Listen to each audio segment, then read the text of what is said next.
एक दिन 4 सखियां जंगल से लौट रही थीं। सभी बहुत समझदार और चतुर थीं।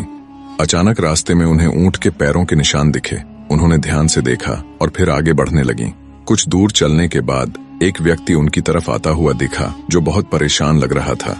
उसने घबराते हुए पूछा, क्या तुमने मेरा ऊंट देखा है? वह रास्ते में कहीं खो गया है। पहली सखी ने व्यक्ति से पूछा, क्या तुम्हारा ऊंट लंगड़ा था? दूसरी बोली, क्या उसकी पूंछ कटी हुई थी? तीसरी ने कहा, क्या ऊंट एक आंख से अंधा था? चौथी ने पूछा, क्या ऊंट के ऊपर गेहूं लदा हुआ था? उस व्यक्ति को यकीन हो गया कि इन सखियों ने उसका ऊंट देखा है। वह जल्दी से बोला, हाँ, बिल्कुल सही, बताओ मेरा ऊंट कहाँ गया? चारों सखियों ने एक साथ कहा, हमने ऊंट को नहीं देखा। यह सुनकर ऊंट का मालिक गुस्से में आ गया। उसने कहा, अगर तुमने ऊंट नहीं देखा तो तुम इतनी अच्छी तरह से कैसे जानती हो कि वह लंगड़ा था? उसकी पूंछ कटी थी, वह एक आंख से अंधा था और उसके ऊपर गेहूं रखा था। लेकिन चारों ने फिर दोहराया, हमने ऊंट को सच में नहीं देखा। ऊंट के मालिक को शक हुआ कि चारों सखियां झूठ बोल रही हैं। वह उन्हें राजा के दरबार में ले गया और सारी बात बताई।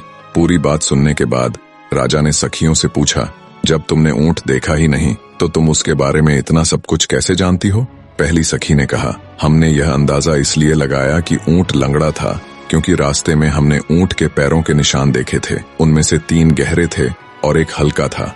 इसका मतलब था कि ऊंट का एक पैर कमजोर था और वह लंगड़ा कर चल रहा था। दूसरी बोली, हमने यह अंदाजा इसलिए लगाया कि ऊंट की पूंछ कटी थी क्योंकि जहां ऊंट के पैरों के निशान थे वहां गोबर बिखरा हुआ था, लेकिन कहीं भी उड़ा हुआ नहीं था। अगर ऊंट की पूंछ होती तो गोबर थोड़ा दूर दूर बिखरा होता। तीसरी ने कहा, हमने यह अंदाजा इसलिए लगाया कि ऊंट एक आंख से अंधा था क्योंकि रास्ते में एक तरफ की घास गायब थी और दूसरी तरफ की घास वैसी की वैसी थी। इसका मतलब ऊंट ने सिर्फ एक तरफ की घास खाई थी। हमें लगा कि वह एक आंख से अंधा होगा और दूसरी तरफ की घास उसे दिखी ही नहीं होगी। चौथी बोली, हमने यह अंदाजा इसलिए लगाया कि ऊंट के ऊपर गेहूं लदा हुआ था क्योंकि रास्ते पर गेहूं के दाने गिरे हुए थे।